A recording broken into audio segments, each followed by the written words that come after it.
Bonsoir à toutes, bonsoir à tous, et puis bonne année à tout le monde, et bonsoir Sarah. Bonsoir. Sarah Ciré, nouvelle directrice générale et artistique du Théâtre des Martyrs.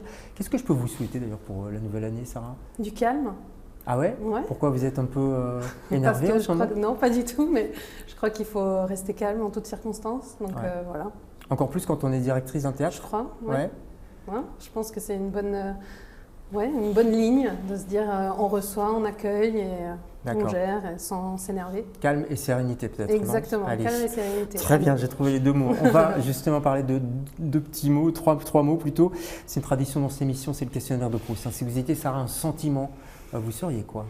Alors, ma première idée, c'est la colère, parce que j'ai souvent de la colère en moi, mais en même temps, je me dis, ce qui prévaut et ce qui permet de contrecarrer la colère, c'est l'enthousiasme. Ouais. Donc la balance Ouais. entre les deux, on va dire. Ouais. Si vous étiez un endroit sur la Terre, n'importe où, ça peut être ici, Non, pas ici, j'ai pensé à...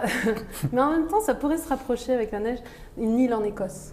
D'accord. Les Shetland, l'île Un de endroit Skye. que vous connaissez? Ouais. D'accord. J'adore. Ok, on va dire ça. Et si vous étiez un mot de la langue française? La première chose qui me vient, c'est anticonstitutionnellement. Ouf, le plus long, quoi. Mais en même temps, du coup, je me dis constitution, ça me semble pas mal. Constitution, c'est ce qui nous constitue collectivement. Et aussi, j'aime bien le fait que constitution, ça peut être nous-mêmes aussi, de quoi on est constitué. Ouais. Donc, Il y a plein de sens, en fait. ouais, constitution. J'y avais jamais pensé, mais c'est vrai, c'est très chargé ce mot. Merci pour ces trois mots. On va parler de votre nouveau poste au Théâtre des Martyrs et vous êtes l'invité de LCR ce soir.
Extrait de Villa, c'est une bande-annonce de Villa de Calderón. C'était un drame politique, on peut dire ça, comme Oui, ça, autour oui. d'un endroit de torture sous la dictature de Pinochet. Ça remonte un peu, c'était au Théâtre de la Vie en 2021. Oui, puis ça a été repris au Théâtre de la Vie, au Théâtre des Martyrs. Ouais, au Théâtre des Martyrs. Et ouais, ça sera justement. repris la saison prochaine.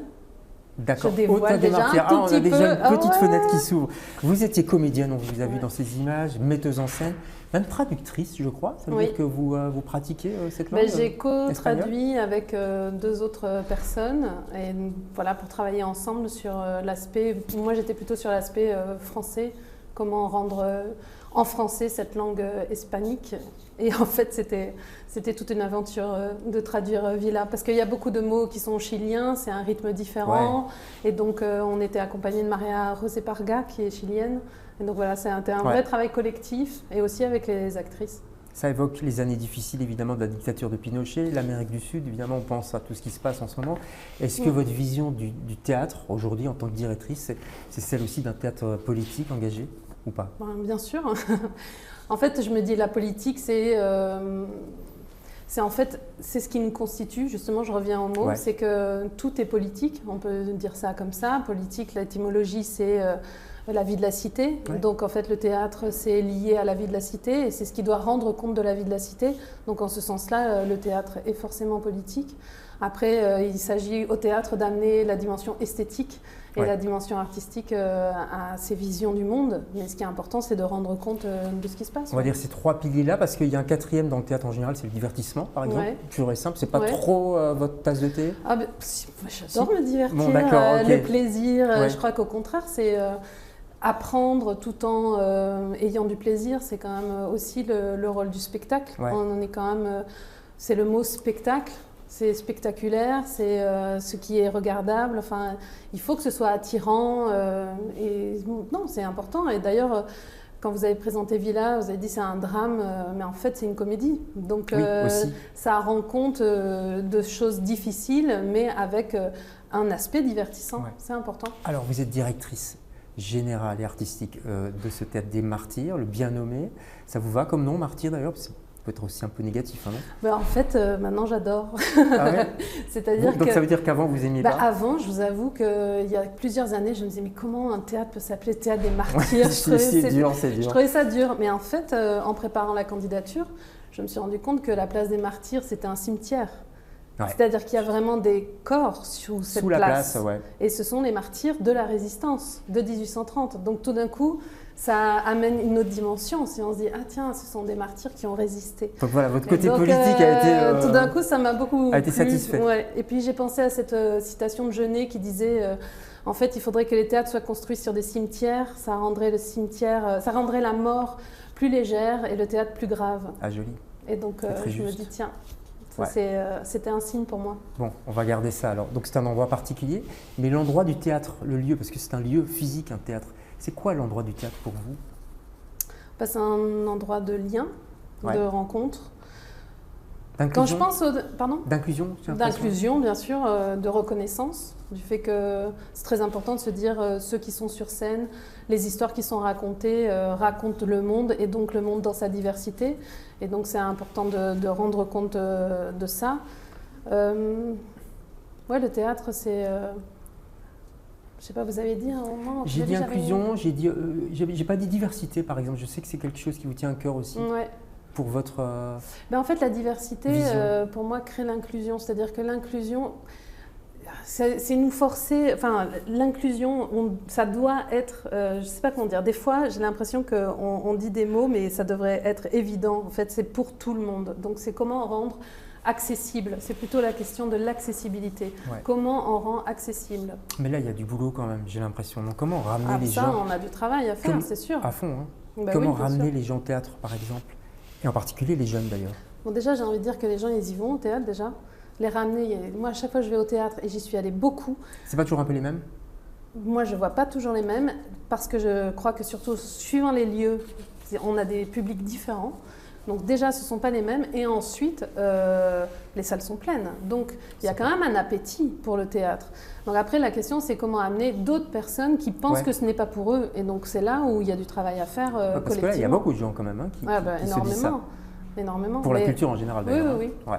mais c'est un éloignement. Après, je crois qu'on n'est pas aidé au niveau des institutions, des pouvoirs publics par rapport à cet appel à la culture. Voilà. Mais moi, je pense qu'après la culture, à la fin des fins, il y aura toujours quelqu'un pour se lever et raconter une histoire à quelqu'un d'autre. Je crois. Donc en fait, C'était le début des débuts aussi. voilà, pour moi, ça fait partie de nous, c'est une nécessité. Et en fait, quand je lis justement la Constitution belge, à l'intérieur, pour mener une vie digne, on doit avoir accès à la culture. Ça fait partie Ouais. de notre Constitution. Vous êtes inquiète de tout ce qui se passe, justement, des prises de position politiques de certains par rapport au monde de la culture? On en parle beaucoup quand même. en ce Je moment. trouve ça inquiétant parce qu'en fait, c'est les fameuses fenêtres d'Overton. C'est-à-dire qu'en fait, on ouvre des fenêtres qui font peur et puis du coup, ça permet de faire passer d'autres choses et puis petit à petit, ça gratte, ça fait gagner du terrain. Et c'est bizarre comme à gauche, on a du mal à faire des fenêtres d'Overton parce que dire égalité pour tous, alors là, tout d'un coup, ça fait peur. C'est tout d'un coup, là, c'est pas assez bankable. Mais moi, je crois qu'en... Il faut le dire. Inquiète. En fait, je ne sais pas si je suis inquiète parce que au fond de moi, vraiment, je pense que c'est comment dire, il faut être là où on est et garder la ligne et être constant. Et la Oui. culture fait partie de nous, on ne peut rien changer à cela. C'est vrai, mais il faut que le nerf de la guerre suive aussi. Vous voyez Bien ce que sûr. je veux dire, ce qui n'est pas toujours évident pour certains. On va dire un mot quand même de Philippe Sirol, qu'on salue au passage, qui a tenu ce bateau amiral sur 2 mandats, 2 fois 5 ans. Qu'est-ce que vous faites de cet héritage? Est-ce que vous allez vers une rupture ou plutôt une continuité? Pour moi, c'est la continuité. Ouais. C'est-à-dire que ce qu'il a mis en avant sur les artistes, les textes, c'est quand même l'ADN des martyrs, le texte, les classiques, Ouais. le contemporain, mais être attentif à la question de la dramaturgie et de l'écriture et donc des autoristes. Ça, c'est du coup tout à fait mon goût et donc c'est dans la continuité. Après, on est deux personnes différentes et donc forcément, il va y avoir des choses différentes, mais ça va se faire de génération. Sexe différent, génération différente, ça peut changer quand même les choses. Ben, ça change les choses forcément. Il y a une différente approche, différents goûts, différentes amitiés électives, voilà, des différentes élections. Oui. Ouais, donc je pense que la différence se fera là, mais en tout cas pour moi c'est très important de dire que le public des martyrs sera toujours le bienvenu et il ne sert à rien de faire de rupture, enfin je ne suis pas là pour faire de rupture. Et différents chemins aussi, vous venez de Bordeaux, donc on l'entend un peu à votre accent, vous avez étudié la dramaturgie à Nanterre, puis vous êtes venu à Bruxelles, cours Florent, etc. Vous avez commencé au théâtre aussi en Or, je crois. Quel parcours quand même. Et vous avez même donné des cours à un moment donné quand vous étiez à Florence, c'est ça? Oui, c'est ça. Ça vous apporte quelque chose, le fait d'avoir été assistante de professeur, de connaître les ados Ah, et à Florence, c'est les adultes. Et c'était les adultes, oui. C'est surtout, j'ai travaillé avec des adultes. Ah, d'accord, ouais. Donc en fait, oui, évidemment, ça m'a appris beaucoup. Quoi, l'écoute. Par exemple? Ouais. L'écoute, savoir que chacun est spécifique et qu'il faut arriver, pour amener quelqu'un quelque part, il faut l'écouter et viser ce qui est juste pour la personne et pas inventer un nouveau monde à sa place. Ouais. Il y a plusieurs femmes qui sont directrices de théâtre. On salue Cathy Mingjung par exemple au rideau, vous connaissez toutes, hein, Colline Streuf au Varia et d'autres, je pense à Atelier 210, etc. Ça va changer un petit peu quand même le profil du monde du théâtre à Bruxelles ou pas? Ou c'est anecdotique pour vous? Ou c'est un signe positif? Je pense que c'est loin d'être anecdotique. Ouais. Je pense que c'est un signe très positif parce que ça raconte que les postes de direction sont accessibles à partir du moment où en fait on candidate. Moi je ne serais pas là si je n'avais pas candidaté. Ça paraît bête de dire ça comme ça, mais en fait c'est une autorisation que je me suis donnée parce qu'il y avait d'autres qui l'ont fait avant. Ça veut dire qu'on n'osait pas? Ça veut dire je pense qu'on n'osait pas, assumer qu'on était capable de faire des choses comme ça. Je dis un « on » générique parce que je pense à des femmes. Et d'ailleurs, hier, dans une émission de radio, j'entendais une sociologue qui disait « j'avais envie de faire de la politique et je m'en suis empêchée parce que j'étais femme. Et je me rends compte aujourd'hui que c'était idiot. » Et en fait, je pense qu'il y a eu toute une génération comme ça, un peu sacrifiée en fait, parce que les systèmes fonctionnaient d'une façon patriarcale. Hein, on ne va pas refaire l'histoire. Mais en tout cas, aujourd'hui, les modes de sélection sont différents et il y a une attention différente. Et donc voilà, ça est ouvert. Bon, signal très positif. Il nous reste très peu de temps, justement, puisque vous parlez de femmes. Je voudrais que vous parliez de votre coup de cœur en 2 mots. Eh bien, Mary Sidney alias Shakespeare, c'est de Aurore Evin, qui est une metteuse en scène, autrice et chercheuse, et qui fait une enquête et raconte l'identité de Shakespeare et si c'était Mary Sidney alias comtesse de Pembroke. Et en fait, ce qui est passionnant, je vous conseille vraiment de le lire, c'est qu'on peut être sûr d'une chose à la fin de ce livre, c'est que William Shakespeare de Stratford, c'est pas possible, et qu'il est plus fort possible que ce soit une femme et qu'elle ait fait une œuvre collective, parce que... Wow. Et donc ça change quand même la vision de l'authorship et du self-made man. Complètement. Et donc voilà, je vous invite à lire vraiment ce livre qui est une révélation. Et maintenant, quand on me raconte les histoires sur Shakespeare, vous les voyez ris. différemment et vous rigolez, Et nous, en tout cas, on va aller voir votre saison. C'est pas c'est encore la saison un peu de Philippe jusqu'à juin. Très belle saison. Très belle. Que je vous conseille. Avec France Bastoun, entre autres, plein de gens qu'on recevra dans nos émissions. Et vous présentez votre programme.